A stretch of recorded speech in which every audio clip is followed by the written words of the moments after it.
Kia ora whānau. Today we're going to learn about the passing of an object. So the introduction, here's two basic suffixes we use to describe direction. Mai, as in from here. Haere mai, come here. Haere atu, go away. So we use the mai and atu, and the prefix will be ho to denote a request for an item. So ho mai, give to me. Ho atu, give to someone else. Right, so here's some practice.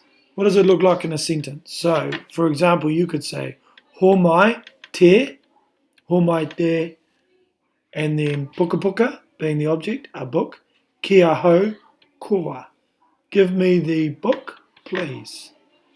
Ho atu te puka puka, kia Mr. Chittenden, give the book to Mr. Chittenden. Right, so we can use ho mai and ho atu. So ho mai is give to me, ho atu give to someone else. And here on this slide, there's a whole lot of classroom nouns that you could use. So for example, ho mai te pene, kia hou, koa, koa at the end, please.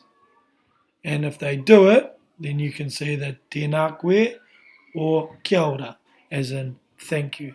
So here's some examples of some classroom object nouns that you can use so you can infuse this into your practice. Marama, ka pai.